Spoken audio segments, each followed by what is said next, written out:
स्वागत है आप सभी का मेरे YouTube चैनल पे जिसका नाम है competition with TS. Welcome back to my channel.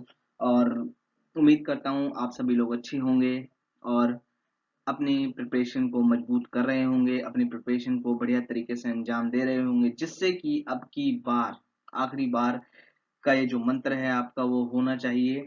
और टारगेट एसएससी सीजीएल 2024 बहुत ही इम्पोर्टेंट ईयर है हमारे लिए, जिससे हमें क्या करना है, हमें अपने उसको अचीव करना है। ठीक है, हमें अपने एम को अचीव करना है। ठीक है, हमें अपने एम को अचीव करना है। ठीक है, और हमारा एम है एसएससी सीजीएल 2024। ठीक है, तो देखिए this is the vocab session और this is the 11th vocab session of this channel और of this series vocabulary series. ठीक है, तो वोकैबलरी सीरीज आपको नाम से प्लेलिस्ट मेरे चैनल पे नजर आ रही होगी और उम्मीद करता हूं कि सभी आप उस सीरीज को फॉलो कर रहे होंगे। और ये उस सीरीज का 11th सेशन होगा, यानी आज 11वां दिन होगा हमारे वोकैब सेशन का। यानी हम वोकैब को 11 हमें वोकैब पढ़ते पढ़ते 11 दिन हो चुके हैं और 11 दिनों में हमने न्यू वोकैब्स पढ़ी हैं, मोस्ट रिपीटेड वोकैब्स पढ़ी हैं और मोस्ट एक्सपेक्टेड वोकैब्स पढ़ी हैं। ठीक है, तो उम्मीद करता हूं आप सब भी लोग पढ़ रहे होंगे। ठीक है, और इंजॉयमेंट के साथ पढ़ रहे होंगे। ठीक है, तो स्टार्ट करते हैं आज के वोकैबलरी सेशन को और उम्मीद करता हूं everything is clear in this session, यानी आपको audio video and everything is clear. Okay, उम्मीद करता हूं। चलिए तो स्टार्ट करते हैं आज के सेशन को। और आज के सेशन में सबसे पहला जो वर्ड है वो डिस्कस करेंगे, क्या वो मैं बताऊंगा, लेकिन जो आपको पता है सबसे पहला जो पार्ट हम डिस्कस करते हैं वो क्या डिस्कस करते हैं, अपने वोकैबलरी वाले पार्ट को डिस्कस करते हैं। यानी सबसे पहले हम वोकैब पढ़ते हैं, उसके सिनोनिम एंटोनिम उसकी मीनिंग और उसको एग्जाम्पल में कैसे यूज करना है उस तरीके को पढ़ते हैं। उस तरीके के से हम उस चीज को पढ़ते हैं। ठीक है, तो चलिए स्टार्ट करते हैं अपने वोकैबलरी सेशन को। और आपके सामने जो सबसे पहला पार्ट आता है वो वोकैबलरी वाला पार्ट है, तो इस वोकैबलरी वाले पार्ट को आप देख सकते हैं। ठीक है, सबसे पहले हमें वोकैबलरी वाले पार्ट को पढ़ना है। ठीक है, तो first vocab is in your screen is on your screen. तो आपके स्क्रीन के सामने पहला वर्ड आ गया फ्लडलिंग। क्या है, मेरे साथ बोलना है आपको, फ्लडलिंग। ओके, फ्लडलिंग। इसे तोड़ के पढ़ेंगे तो ज्यादा आसानी से पढ़ लेंगे। Fledgling. So what is the meaning of fledgling? Fledgling का मतलब क्या होता है? तो सबसे पहले इसके हिंदी मीनिंग को आज समझ लेते हैं, उसके बाद इंग्लिश को समझ लेंगे। ठीक है, तो फ्लडलिंग का मतलब अगर हिंदी में इसको बताया जाए या हिंदी में इसका क्या मीनिंग होता है, वो होता है इसका अनुभवहीन यानी इनएक्सपीरियंस्ड। ठीक है, मैं लिख देता हूं यहाँ पर इसका जो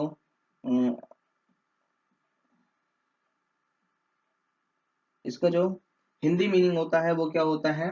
हिंदी मीनिंग होता है इसका अनुभवहीन। अनुभवहीन। ठीक है, अनुभवहीन is the meaning of this word, यानी फ्लडलिंग यानी इनएक्सपीरियंस। ठीक है, चलिए इसके इंग्लिश मीनिंग को समझ लेते हैं। इंग्लिश मीनिंग क्या होगा? English meaning is on your screen. A person of a person और ऑर्गेनाइजेशन दैट इज इमेच्योर। कोई भी पर्सन है, कोई भी ऑर्गेनाइजेशन है वो इमेच्योर है, यानी अनुभव नहीं होगा उसको, अभी अभी मैच्योर भी नहीं हुआ है, यानी उसका दिमाग विकसित भी नहीं हुआ और खुद भी विकसित नहीं हुआ है। ठीक है, इनएक्सपीरियंस्ड कोई भी पर्सन या ऑर्गेनाइजेशन इनएक्सपीरियंस्ड हो सकता है और undeveloped. So this is the meaning and this is the meaning of this word means fledgling. Fledgling. ठीक है, फ्लडलिंग का हिंदी मीनिंग समझ लिया, इंग्लिश मीनिंग समझ लिया।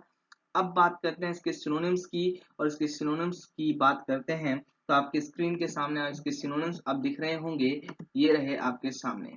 तो ये रहे इसके सिनोनिम्स। सिनोनिम्स हैं इसके, अगर मैं सिनोनिम्स की मैं बात करूं तो emerging, immigrant, arising. Okay, these are the synonyms of this word, emerging, immigrant and arising. ठीक है, मेरे साथ एक बार आप क्या करेंगे, बोल लेंगे, स्पीकिंग मतलब स्पीकिंग करेंगे। ठीक है, स्पीकिंग करेंगे तो आपको तुरंत ही ये वर्ड याद हो जाएंगे। ठीक है, तुरंत ही ये वर्ड याद हो जाएंगे। ठीक है, हमने सिनोनिम देख लिए, अब बात आती है इनके एंटोनिम्स की। तो चलिए स्टार्ट करते हैं इनके एंटोनिम्स को। और एंटोनिम्स आपके सामने ये रहे। ठीक है, तो एंटोनिम्स मैंने आपके सामने लिखे हुए हैं। ठीक है, decline, mature and ripening. Ripening. Okay, मेरे साथ बोलेंगे decline, mature and ripening. So these are the antonyms of this word. ठीक है, अगर पूरे वर्ड को एक बार रिकैपिचुलेट कर दूं तो आपके लिए बहुत अच्छा होगा, क्योंकि आपका एक बार और माइंड में ये रिकैपिचुलेट हो जाएंगे, यानी याद होने शुरू हो जाएंगे। ठीक है, आपका दिमाग इसे रीड एंड आउट कर रीड करना शुरू कर देगा। ठीक है, तो स्टार्ट करते हैं इसको एक बार पढ़ना। तो मैं जल्दी से इसे रिकैपिचुलेट कर देता हूँ, यानी इसे दोबारा से समझा देता हूँ। ठीक है, तो फ्लडग्लिंग, फ्लडग्लिंग का मतलब हिंदी में हमने देखा अनुभवहीन। अगर इंग्लिश में इसी का मीनिंग निकाले तो इनएक्सपीरियंस। ठीक है, यानी अ पर्सन और ऑर्गेनाइजेशन दैट इज इमेच्योर, जो इमेच्योर है, मैच्योर नहीं है, इनएक्सपीरियंस्ड है, यानी इस पे एक्सपीरियंस भी नहीं है, अनुभव भी नहीं है, और अनडेवलप्ड है, यानी विकसित भी नहीं हुआ है। ठीक है, तो सिनोनिम्स की बात करी हमने, इमर्जिंग, इमिग्रेंट और arising. These are the synonyms of this word. And antonyms की मैं बात करूं तो डिक्लाइनिंग, मैच्योर एंड रिपनिंग। ठीक है, these are the antonyms of this word. ठीक है, ज्यादा सिनोनिम एंटोनिम्स नहीं लिखे हैं, जिससे कि आपको आपके माइंड पर ज्यादा लोड ना पड़े कि हमें इतना सारा याद करना है, इतना सारा पढ़ना है। अरे ऐसा नहीं है, हमें लोड लेके नहीं बल्कि इंजॉयमेंट के साथ वोकैबुलरी को समझना है। तो पहली वोकैब हमने समझ ली, बात आती है दूसरी वोकैब की। लेकिन सेकंड वोकैब को पढ़ने से पहले, याद करने से पहले, समझने से पहले इसके एग्जाम, इसको किस तरीके से हम अपने एक सेंटेंस में यूज कर सकते हैं वो भी समझ लेते हैं। तो आपके सामने एग्जाम्पल प्रकट होगा, और this is the example of this word. ठीक है, लिखा हुआ है मैंने, most of staff fledgling in this office. यानी मोस्ट ऑफ ज्यादातर यहाँ पे इस ऑफिस में जो स्टाफ है वो फ्लड ग्लिंग है, यानी अनुभवहीन है, यानी इनएक्सपीरियंस है। ठीक है, इमेच्योर है, अनडेवलप्ड है। ठीक है, उम्मीद करता हूँ यहाँ तक की बातें क्लियर होंगी। सेंटेंस भी बहुत सिंपल था और मजा आ गया होगा। ठीक है, चलिए नेक्स्ट वोकैब पे आते हैं, और नेक्स्ट वोकैब आपके सामने है conceded. Okay, next vocab is conceded. तो इस सेकंड वोकैब को हम पढ़ेंगे कंसीडेड। ठीक है, कंसीडेड का सबसे पहले हिंदी मीनिंग जान लेते हैं। हिंदी मीनिंग का इसका क्या होता है। सो what is the meaning of in Hindi of this word. तो इसका हिंदी मीनिंग होता है स्वीकार करना। ठीक है, क्या होता है इसका हिंदी मीनिंग, स्वीकार करना। ठीक है, स्वीकार करना। ठीक है, वेट करेंगे,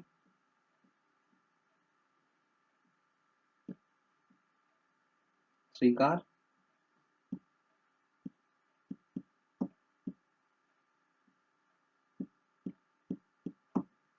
स्वीकार करना, स्वीकार करना इसका हिंदी मीनिंग होता है। ठीक है, स्वीकार करना इसका हिंदी मीनिंग होता है। ठीक है, स्वीकार करना इसका हिंदी मीनिंग होता है। ठीक है, तो बात करते हैं इसके हिंदी मीनिंग हमने कर ली, अब बात करते हैं इसके इंग्लिश मीनिंग की। तो इंग्लिश मीनिंग क्या होगा, इंग्लिश मीनिंग को भी हम देख लेते हैं। आपके सामने ये रहा इंग्लिश मीनिंग। इंग्लिश मीनिंग का मतलब है to admit that something is true although you do not want to।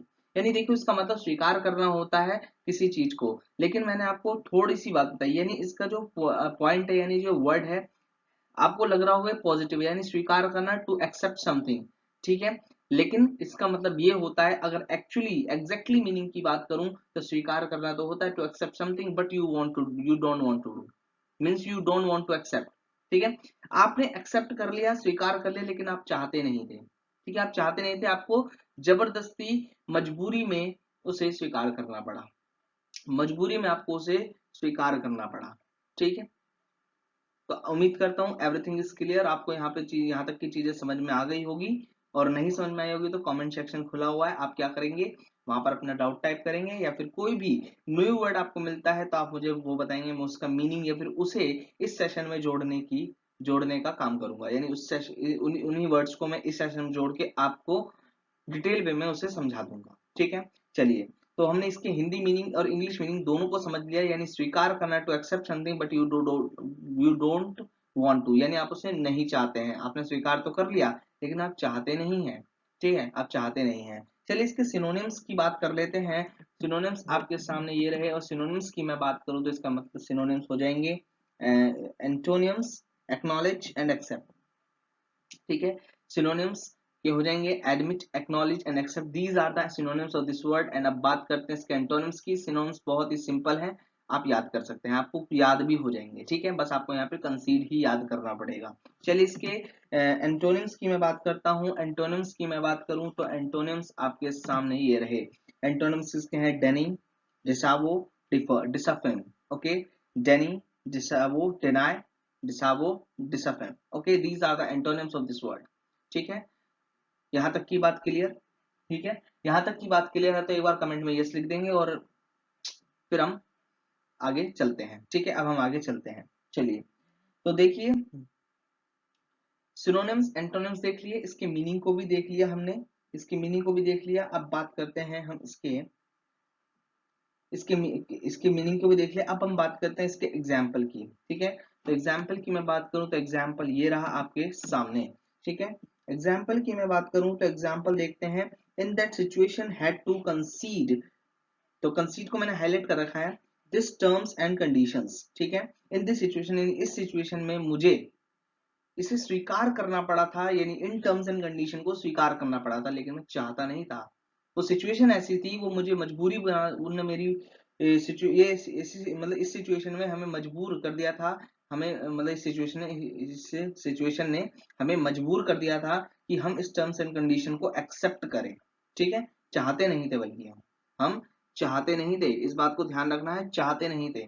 ठीक है, चलिए, तो ये सेकंड वर्ड भी समझ लिया। अब बात करते हैं थर्ड वर्ड की, और थर्ड वर्ड इज स्क्रीन, और third word is jolt. Third word is jolt.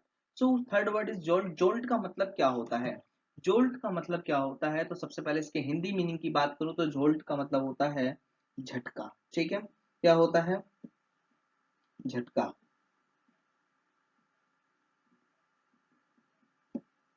ठीक है, झटका। वेट करेंगे, मैं सही से लिख देता हूं एक बार। झटका।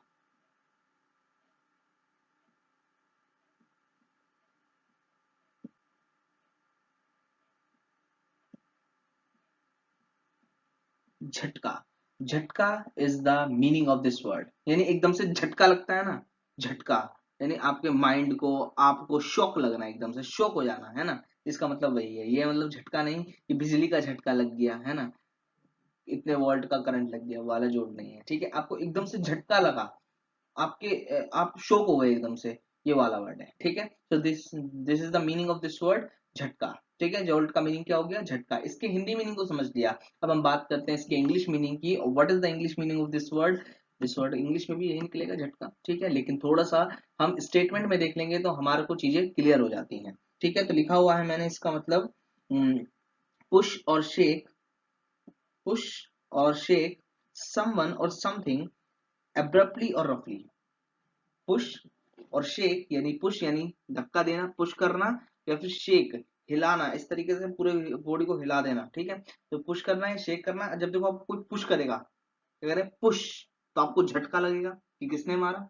कोई आपको ऐसे हिला देगा, फिर आपको कौन हिला रहा है, एकदम से डर जाएंगे, शॉक हो जाओगे। और ये जो आपको कोई पुश करता है, शेक करता है, ये एब्रप्टली हो करता है या रफली करता है। अब बात आती है एब्रप्टली का मतलब क्या होता है। एब्रप्टली का मतलब होता है सडनली, यानी जो एकदम से, अचानक से, जो आपने एक्सपेक्ट नहीं किया, उस अनएक्सपेक्टेडली। ठीक है, और वो भी अनप्लीजेंट वे में, यानी जो शांति नहीं, मतलब जो सही वे में नहीं होता, आपको परेशान करने के वे में होता है। ठीक है, तो अब देखिए, इस वर्ड पे हमने इतनी बड़ी लेक्चर दे दिया, यानी इतना बड़ा तरीके से, मतलब बढ़िया तरीके से इस वर्ड को समझ लिया, तो ये समझना मुश्किल नहीं हुआ होगा। ठीक है, अब ये हमारे जहन में बैठ चुका होगा, अब इसे नहीं भूल सकते। ठीक है, जॉल्ट, अगर कोई पूछे what is the meaning of jolt, आप कहेंगे झटका। अरे समझ में नहीं आ रहा, अरे इंग्लिश में सुन ले, पुश और शेक समवन और समथिंग एब्रप्टली एंड रफली, सिंपल है। ठीक है, अब एग्जाम में आ जाता है, आप लगाई देंगे। ठीक है, इसको सही करेंगे। चलिए, इसके अब सिनोनिम्स की बात कर लेते हैं। इसके सिनोनिम्स की मैं बात करूं तो सिनोनिम्स आपके सामने ये रहे। तो सिनोनिम्स इसके होंगे push, trust and jar. Push, trust and jar, these are the synonyms of this word. अब बात करते हैं इसके एंटोनिम्स की, और एंटोनिम्स आपके सामने ये रहे।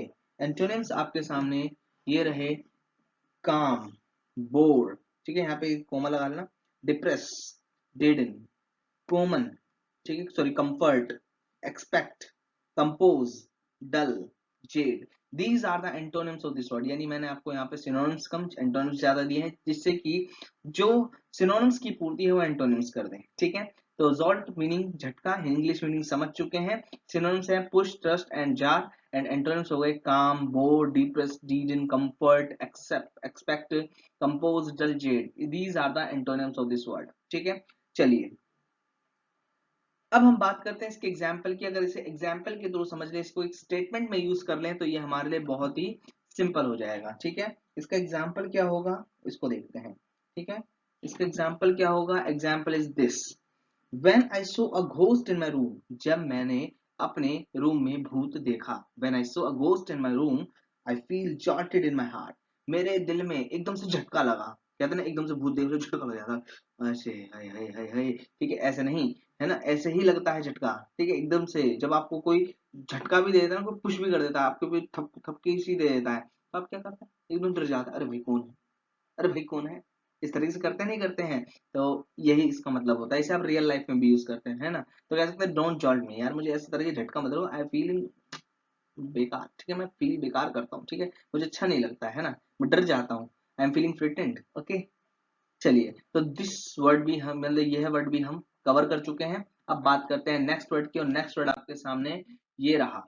Next word is fourth word, rot. So what is the meaning of rot, rot का मतलब क्या होता है, रोज का मतलब क्या होता है, रोट का मतलब होता है एक निर्णय हार, यानी लूज, लूज समथिंग। ठीक है, तो लिख सकता हूं एक निर्णयक, ओके, निर्णयक हार, एक निर्णयक हार यानी आपको डिफीट कर देना। ठीक है, एक निर्णयक हार, जैसे इसको एक बार इंग्लिश में समझ लेंगे तो और बढ़िया तरीके से हमारे को समझ में आ जाएगा। इंग्लिश मीनिंग देखते हैं इसका, इंग्लिश मीनिंग है अ डिसिसिव डिफीट, यानी बुरी तरीके से हराना या बुरी तरीके से हारना। This is the meaning of this word, बुरी तरीके से हराना या हारना, this is the meaning of this word. ठीक है, ये इसका मतलब है। ठीक है, तो अब ये तो समझ में आ गया होगा, इतनी बड़ी डील नहीं थी, it is not a big deal to learn this word. चलिए स्टार्ट करते हैं इसके सिनोनिम्स को, स्टार्ट करते हैं हम इसके सिनोनिम्स को। इसके सिनोनिम्स को देखें तो सिनोनिम्स बहुत आसान है यार, सिनोनिम्स भी बहुत आसान है। सिनोनिम्स जैसे देखें तो गेटवे, स्टैम्पीड, डिबेट, डिबैकल। ठीक है, these are the these are the synonyms of this word, gateway, stampede, debacle. ठीक है, आपको ध्यान रखना है, मेरे साथ बोलते रहना है। ठीक है, मेरे साथ आपको बोलते रहना है। ठीक है, मेरे साथ आपको बोलते रहना है। चलिए बात करते हैं इसके एंटोनिम्स की, बात करते हैं इसके एंटोनिम्स की, और एंटोनिम्स आपके सामने ये रहे। तो एंटोनिम्स आपके सामने ये रहे, victory, victory is the antonym of this word. अब बात करते हैं इसके एग्जाम्पल की, और एग्जाम्पल आपके सामने ये रहा। ठीक है, एग्जाम्पल क्या है, ये रहा, तो ये रहा एग्जाम्पल। इंडियन क्रिकेट टीम लिखा हुआ है, इंडियन क्रिकेट टीम रोटेट, यानी इसको हाईलाइट करा हुआ है, जिस वर्ड को हमने यूज करा है। Pakistan cricket team in last match, यानी इंडियन क्रिकेट टीम ने पाकिस्तान की क्रिकेट टीम को लास्ट मैच में बुरी तरह हराया था। ठीक है, बुरी तरह हराया था। तो देखिए कितना अच्छा एग्जाम्पल लिया। ठीक है, एकदम बढ़िया एग्जाम्पल है। ठीक है, एकदम, उम्मीद करता हूं आपको समझ में आ गया होगा। ठीक है, चलिए हमारा वोकेबलरी वाला पार्ट समाप्त हो गया। अब हमारे वोकेबलरी वाले पार्ट में कुछ भी नहीं बचा, यानी हम फोर वर्ड करते हैं, फोर वर्ड्स के मीनिंग, एंटोनिम्स, सिनोनिम्स देखते हैं, उसको एग्जाम्पल के थ्रू समझते हैं, खत्म, हमारा टारगेट यही कंप्लीट हो जाता है वोकेबलरी का। ठीक है, वोकेबलरी का यही टारगेट कंप्लीट हो जाता है। लेकिन अब हमारा जो नेक्स्ट पार्ट है, नेक्स्ट हम जो देखते हैं, नेक्स्ट वाला पार्ट हमारे को देखने को मिलेगा क्या, OWS, यानी वन वर्ड सब्सटीट्यूशन। ठीक है, वन वर्ड सब्सटीट्यूशन। तो देखिए आपके सामने प्रकट हो गए वन वर्ड सब्सटीट्यूशन। ठीक है, वन वर्ड सब्सटीट्यूशन को देखते हैं। चलिए सबसे पहले जो आपके सामने वन वर्ड सब्सटीट्यूशन है वो है इनफ्लोरेसेंस। इनफ्लोरेसेंस मेरे साथ बोलेंगे, इनफ्लोरेसेंस। तो this is the first word या first one word of this session. ठीक है, इस सेशन का सबसे पहला वन वर्ड है ये। ठीक है, तो इनफ्लोरेसेंस, इनफ्लोरेसेंस, तो what is the meaning of inflorescence, inflorescence का मीनिंग क्या होता है उसको समझने की कोशिश करते हैं। तो यहाँ पर लिखा हुआ है, a cluster of flowers on a bench, a cluster of flower on a bench, यानी a cluster of flower on a bench, यानी एक, sorry branch, it is a branch, okay, not a branch.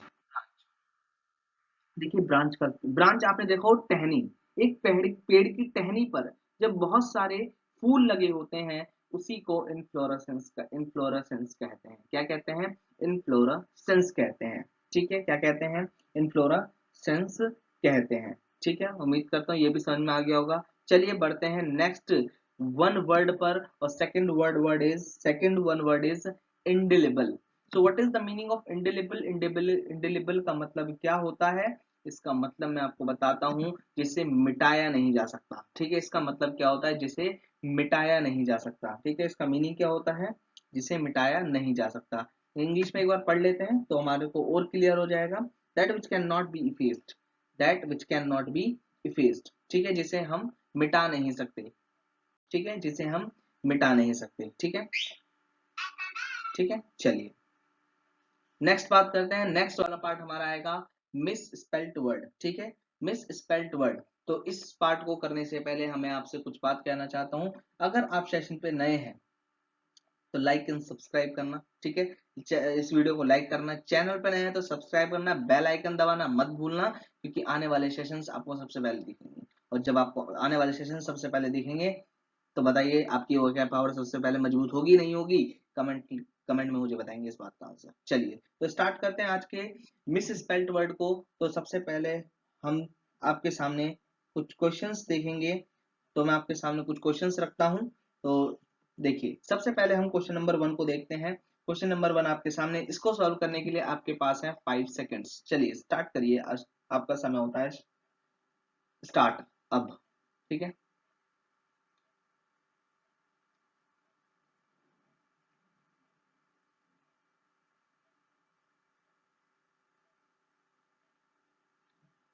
चलिए your time's up. ठीक है, आपका time खत्म हो चुका है, मेरा टाइम शुरू हो चुका है। यानी अब मैं आपको बताऊंगा what is the right answer of this question. ठीक है, चलिए तो देखिए यहाँ पर लिखा हुआ है वेटरन। ठीक है, वेटरन।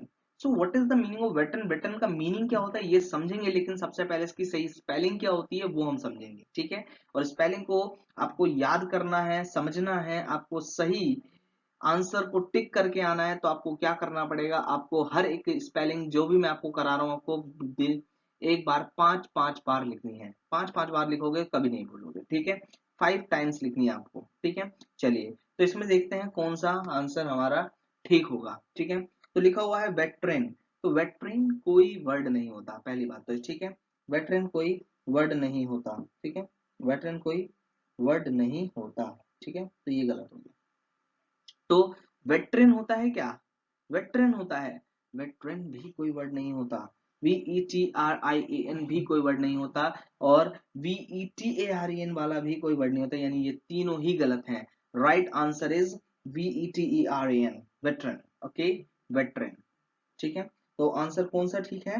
आंसर कौन सा ठीक है? D is a right answer. ठीक है, डी एकदम करेक्ट आंसर है। ठीक है, D is a correct answer, और डी का आंसर तो करेक्ट है, यानी ये आंसर तो हमारा सही है। लेकिन इसका मीनिंग क्या होता है? What is the meaning of this word? इस वर्ड का मीनिंग क्या होता है? इस वर्ड का मीनिंग होता है एक्सपीरियंस्ड। एक्सपीरियंस्ड। ठीक है,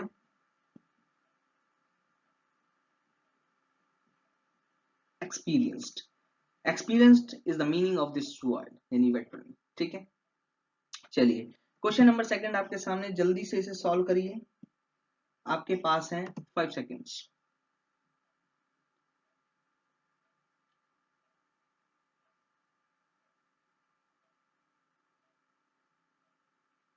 योर टाइम्स अप। ठीक है, आपका टाइम अप हो चुका है, अब मेरा टाइम शुरू हो चुका है। चलिए तो देखते हैं इसके अंदर कौन सा स्पेलिंग सही होगी। तो सबसे पहले वर्ड को समझना है जिसमें क्या वर्ड हमें बताया गया है। तो word is apprentice. Okay, apprentice. Apprentice is the right word. और what is the right spelling of apprentice? तो अप्रेंटाइज की राइट स्पेलिंग क्या होगी? तो एप। ठीक है, सबसे पहले अप्रेंटाइज यानी ऐप। यहाँ पे हमारा को सबसे पहले छाटना है ऐप। तो देखिए ऐप हमारे को ABD में दिखा गया है, C में नहीं है, तो हम C को काट देंगे। ठीक है, सी इज द रॉन्ग। ठीक है, हमें सबसे पहले गलत आंसर को एलिमिनेट करना है, तो हमारे पास सही आंसर खुद में खुद आ जाएगा। ठीक है ना, इस बात को ध्यान रखना।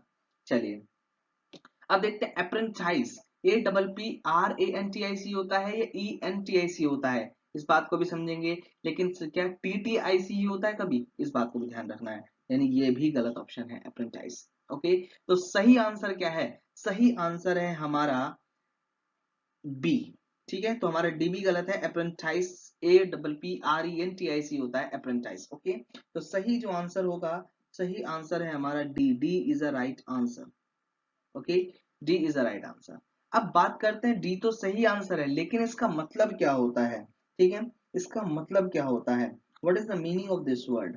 What is the meaning of this word? इस वर्ड का मीनिंग क्या होता है? तो इस वर्ड का मीनिंग बहुत ही सिंपल है। मैं आपसे एक बात पूछता हूँ, देखिए अभी भी रेलवे की अप्रेंटाइज नाम की एक वैकेंसी आई थी, जिसने आप जो मतलब जो लोग उसके लिए एलिजिबल होंगे उन्होंने फिल करा होगा, तो वो अप्रेंटाइज नाम से आई थी। ठीक है, अप्रेंटाइज का मतलब जो बिगनर्स भर सकते हैं, अप्रेंटाइज का मतलब जो बिगनर्स भर सकते हैं उसको अप्रेंटाइज कहते हैं। यानी अप्रेंटाइज का मतलब होता है बिगनर। क्या होता है? सॉरी मैंने गलत लिख दिया, वेट करेंगे, मैं सही कर देता हूँ। Okay, beginner. Okay, so beginner is a right meaning of this word. ठीक है, चलिए, तो आपको ये भी समझ में आ गया होगा। अब लास्ट स्लाइड पे चलते हैं, और लास्ट स्लाइड आपको पता है हम क्या करते हैं? लास्ट स्लाइड हम देखते हैं इडियम्स एंड फ्रेजेस की। ठीक है, इडियम्स एंड फ्रेजेस की। चलिए लास्ट स्लाइड हम देखते हैं इडियम्स एंड फ्रेजेस की। और इडियम्स एंड फ्रेजेस सबसे पहले जो आपके सामने आई है, first, on tenterhooks. So what is the meaning of on tenterhooks? तो टेंटर हुक्स का क्या मतलब होता है, इसको समझते हैं। ठीक है, इसकी मीनिंग को समझते हैं, और इसका मीनिंग आपके सामने ये रहा, पहले से लिखा हुआ था ये, मैं इसमें एनिमेशन नहीं डाल पाया हूँ। ठीक है, कोई दिक्कत नहीं है, हमें पढ़ना है, हमें एनिमेशन को नहीं देखना है। ठीक है, बस मुझे थोड़ा सा स्पेस ज्यादा मिल जाए आपको समझाने का, कभी कभार मैं कुछ आपको लिख के समझाता हूँ, इसीलिए मैंने इस तरीके को अडॉप्ट किया है। नहीं तो हमारा पहले वाला तरीका भी बेस्ट था, और इस ये भी तरीका बेस्ट है। हमारा पैटर्न वही है, बस तरीका चेंज हो गया है। ठीक है, चलिए, तो इसके मीनिंग को देख लेते हैं। इसका मीनिंग क्या होता है? इसका मीनिंग होता है इन सस्पेंस, इन सस्पेंस और एंजाइटी या फिर एनोक्सियस। ठीक है, this is the meaning of this word, यानी चिंता में, एकदम चिंतित। ठीक है, एकदम चिंतित, चिंता रहती है ना, एंजाइटी, ये कैसे करूंगा, वो कैसे करूंगा, अरे ये भी तो आ रहा है, एग्जाम आ रहा है, कैसे पढ़ूंगा, इतना सारा कैसे पढ़ूंगा। ये आपके सामने आता है, आपके साथ होता है नहीं होता है? यही तो आपके साथ होता है। ठीक है, आपके साथ यही ही होता है। ठीक है, चलिए, इसकी मीनिंग को समझ लिया, अब इसको एग्जाम्पल के थ्रू समझ लेंगे तो ये और क्लियर हो जाएगा हमारे माइंड में। क्या हो जाएगा? और क्लियर हो जाएगा। तो क्लियर कर लेते हैं, क्योंकि क्लियर करने के लिए तो आए हैं। ठीक है, जो चीज क्लियर नहीं होती उसी को क्लियर करने के लिए हम यहाँ पे आए हैं। तो एग्जाम्पल देखते हैं, इसका एग्जाम्पल आपके सामने ये रहा। ठीक है, तो इसका एग्जाम्पल देखेंगे, ही वॉज स्टिल ऑन टेंटरहुक्स, यानी ये अब वो वह अभी भी चिंता में है। सॉरी, वह he was still on tenter, मतलब वो अभी भी चिंता में था, waiting for his directors decisions about his job. यानी जो डायरेक्टर है, जो उसके जॉब का डिसीजन लेगा, उसके बारे में वो अभी भी चिंतित था, चिंता में था ना। तो बहुत ही आसान है। ठीक है, हमने इसके एग्जाम्पल को समझ लिया वेरी ही सिंपल वे में। ठीक है, बड़ा ही सिंपल वे में हमने देखा। ठीक है, चलिए, ठीक है, तो देखते हैं आगे हम। ठीक है, अब हम सेकंड फ्रेज को देखेंगे अपने, और सेकंड फ्रेज इज दिस। ठीक है, सेकंड फ्रेज आपके सामने ये रही, जिस जो कि है out of the blue. Out of the blue, out of the blue का मतलब क्या होता है? ठीक है, चलो मैं इसका हिंदी मीनिंग ले देता हूँ पहले वाले का। ठीक है, इसका मतलब क्या होता है? चिंतित। ओके, चिंतित। ठीक है, चिंतित is the right meaning of this word. ठीक है, चलिए, नेक्स्ट बात करते हैं अपने इसकी सेकंड फ्रेज की, out of the blue. So what is the meaning of out of the blue? Out of the blue का क्या मतलब होता है? देखिए, आउट ऑफ द ब्लू का मतलब होता है एकदम से, अचानक, सडनली। ठीक है, एकदम से अचानक। ठीक है, इसके मीनिंग को आप देखोगे तो इसका मीनिंग आपके सामने नजर आएगा आपको, ये रहा, कंप्लीटली अनएक्सपेक्टेडली, जो कि अनएक्सपेक्टेड था, हम एक्सपेक्ट ही नहीं किया पूरी तरीके से। ठीक है, ये वो है कंप्लीटली अनएक्सपेक्टेड। ठीक है, आउट ऑफ द ब्लू। ठीक है, यानी अचानक से, एकदम से, एकदम से अचानक। ठीक है, इसका मतलब होता है अचानक से। ठीक है, इसका मतलब होता है अचानक से, अचानक से। ठीक है, अचानक से is the right meaning of this word. चलिए, इसके एग्जाम्पल को समझ लेते हैं। एग्जाम्पल को समझ लेंगे तो ये तो हमारे लिए बड़ा ही सिंपल हो जाएगा। ठीक है, चलिए एग्जाम्पल को देखते हैं। एग्जाम्पल आपके सामने ये रहा। तो whatever I had seen yesterday out of the that was out of the blue। ठीक है, मैंने जो भी मैंने कल देखा था वो मेरे लिए एकदम completely अनएक्सपेक्टेड था, यानी एकदम से आउट ऑफ द ब्लू था। ठीक है, so whatever I had seen yesterday that was out of the blue, या फिर आप कह सकते हैं कि whatever words we have learned or we had learned in last session that word was out of the blue, यानी जितने भी वर्ड हमने लास्ट सेशन में पढ़े थे वो मेरे लिए एकदम नए थे, completely अनएक्सपेक्टेड। मैं एक्सपेक्ट भी नहीं कर सकता था कि मैं इस तरीके के वर्ड्स पढ़ सकता हूँ। ठीक है, आपको इस तरीके के एग्जाम्पल भी बना सकते हैं। तो ये थी हमारी last slide of this session, यानी ये इस सेशन की लास्ट स्लाइड थी। और उम्मीद करता हूं ये पूरा का पूरा सेशन आपको समझ में आया होगा। अगर कोई भी डाउट आपके मन में रहा हो तो कमेंट सेक्शन आपके लिए खुला है, तो आप डाउट उस पर लिख सकते हैं। ठीक है, इतनी बड़ी डील नहीं होगी कि आपको अपने डाउट्स कैसे पूछने हैं। ठीक है, किस तरीके से आप अपने डाउट को क्लियर कर सकते हैं, कहाँ भेजना है, कैसे भेजना है। ठीक है, तो ये बहुत ही सिंपल है। कमेंट सेक्शन में अपना टाइप करेंगे अपना डाउट और मैं आपको क्लियर कर दूंगा। ठीक है, ठीक है, चलिए। तो उम्मीद करता हूँ पूरा सेशन अच्छा बीता होगा, बढ़िया तरीके से बीता होगा और मजे से बीता होगा। ठीक है, तो ये सेशन यही समाप्त करते हैं, बाकी हम आपसे मिलेंगे नेक्स्ट सेशन में। और इस पीडीएफ का लिंक आपको इसी वीडियो के यानी इसी सेशन के डिस्क्रिप्शन में मिल जाएगा। आप इस पीडीएफ को वहां से डाउनलोड करके अपने रिवीजन को अंजाम दे सकते हैं। आप अपने रिवीजन को अंजाम दे सकते हैं, यानी अपने रिवीजन को कर सकते हैं। इन वोकैब्स को लिखने की कोई जरूरत नहीं है, आप सिर्फ अपने पीडीएफ के माध्यम से ही इसे कर सकते हैं, अपने टाइम को यूटिलाइज कर सकते हैं। ठीक है, चलिए आज के सेशन में इतना ही। अगर आप चैनल पे नए हैं तो सब्सक्राइब करिएगा, वीडियो पे नए हैं तो लाइक करिएगा और चैनल को सब्सक्राइब करना मत भूलिएगा। और बेल आइकन को भी दबाना मत भूलना, क्योंकि आने वाले सेशन जो है आपको सबसे पहले मिलेंगे। और सबसे पहले मिलेंगे तो आपके अंदर इंप्रूवमेंट भी सबसे पहले आने वाला है। ठीक है, ऐसी कोई बड़ी बात नहीं है। चलिए इस सेशन को यहीं एंड करते हैं, इस सेशन को हम यहीं एंड करते हैं और बाकी मिलेंगे हम नेक्स्ट सेशन में। जय हिंद दोस्तों।